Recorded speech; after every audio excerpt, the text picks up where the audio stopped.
Hello learners, welcome back to our channel GoldNet Set. So in last lecture we discussed about the MCQs of teaching aptitude. So remaining MCQs we will discuss today. So अभी तक जो कुछ हमने syllabus cover किया था उसके basis पे MCQs हैं. So the MCQs 12. By which of the following methods the true evaluation of the student possible? So we know there are different evaluation methods. We will discuss later in detail. So जैसे कि formative evaluation है, summative evaluation, continuous comprehension evaluation. लेकिन right now हमें इतना deep में जानने की ज़रूरत नहीं. सिर्फ evaluation at the end of the course means this is your summative evaluation. At the end of course जो होता है, फॉर एग्जांपल आपके एनुअल एग्ज़ाम वगैरह. Then evaluation twice a year, अगर आपका इवैल्यूएशन ट्वाइस 2 टाइम्स होता है 1 year like a semester. So evaluation twice a year. Then continuous evaluation, that is the CCE, continuous comprehension evaluation. So nowadays most of the जो school है, suppose CBSE या ICSE, उनका जो syllabus है या sorry evaluation है वो क्या है, CCE means continuous comprehension evaluation. And the formative evaluation that is the during the class, या टीचर एंड स्टूडेंट के बीच में जब एक क्लास शुरू है उसके बीच में जो कुछ भी क्वेश्चन एंड आंसरिंग सेशन वगैरह जो कुछ होता है वो formative evaluation. So the true evaluation जो है means true evaluation of the student is possible, that is the continuous evaluation.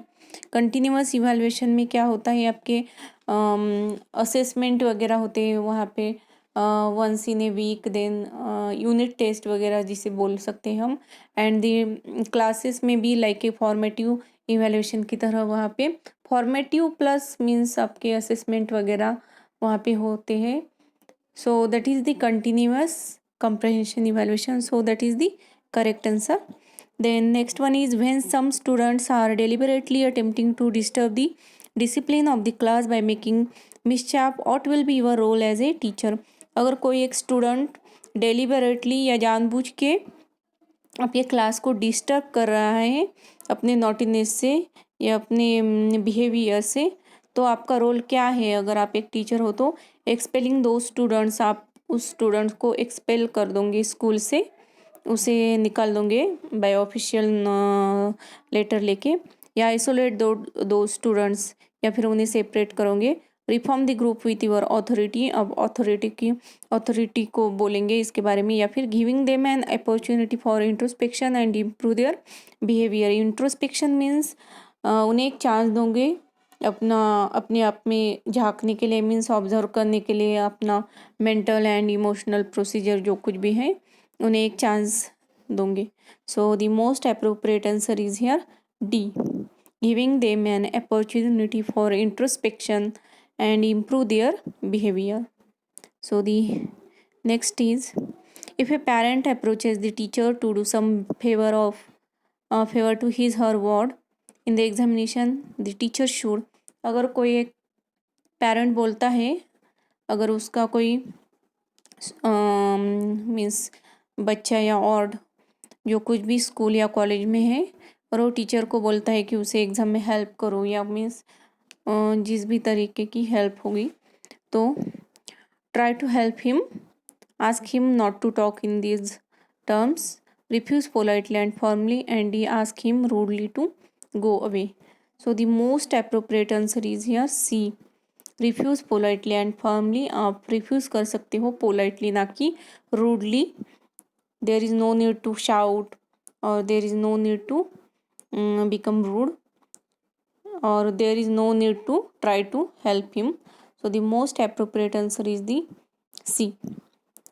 Then next question is, attitudes, concepts, skills and knowledge are products of learning, research, heredity या explanation. So obviously these are the products of learning. Attitude, concepts आपके कहाँ पे होते हैं? Learning skills, learning and knowledge are the product of learning. So the next question, value education stands for making a student healthy. Obviously wrong. Value education student को healthy बनाने के लिए नहीं होता. Then B, making a student to get a job. No, value education सिर्फ job दिलवाने के लिए नहीं है. Inculcation of virtues, yes, in some manners में ये सही है, लेकिन हमें मोस्ट अप्रोप्रिएट देखना है. All round development of personality. So D is the most appropriate answer. Value education stand for all round development of personality. So D is the most appropriate answer here. Then next, when a normal student behaves in an erratic manner in the class, you would. जब एक normal student अचानक से एक erratic manner में या उसे हम irregular तरीके से बिहेव करने लगता है, you would pull up the student then and there, talk to the student after the class, ask the student to leave the class या ignore the student. So the most appropriate answer है आपका B. अगर कोई एक student आपको उसके behaviour में change लगता है, वो एक इरेटिक मैनर में बिहेव कर रहा है, तो आपको क्लास के बाद उसे बुलाकर उससे बात करनी चाहिए, ना कि सब क्लास के सामने उसे पूछना चाहिए या फिर इग्नोर करना चाहिए, like this. Then the next question is 18th number. Which of the following teaching level is suitable for kids? So we already discussed about the different teaching methods. That is, the first one is memory, second one is understanding, and last one is the reflective. So the memory level is the suitable for kids. जब भी एक बच्चा school में जाता है तो पहले वो क्या करता है?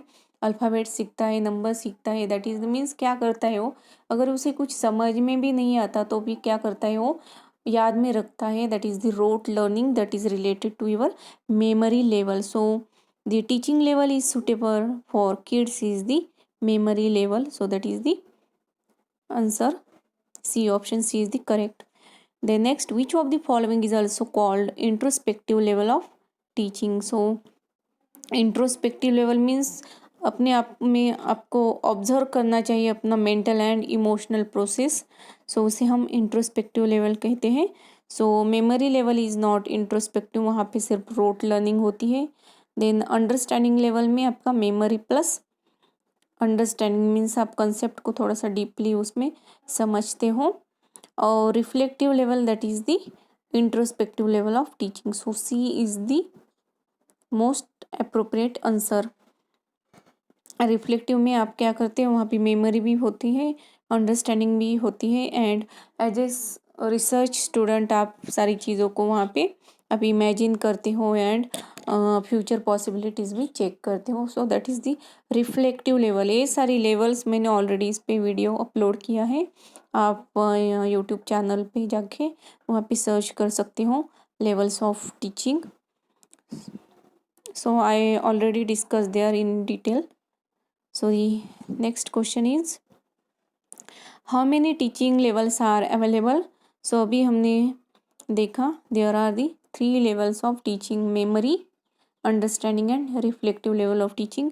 Which of the following is called lowest level of teaching? So lowest level of teaching, so अगर हम इसका ऑर्डर देखेंगे तो first one is memory, then understanding and then reflective. So memory को obviously this is the lowest level, this is हम कह सकते हैं medium level, and this is the highest level of teaching. So the memory level is the lowest level of teaching.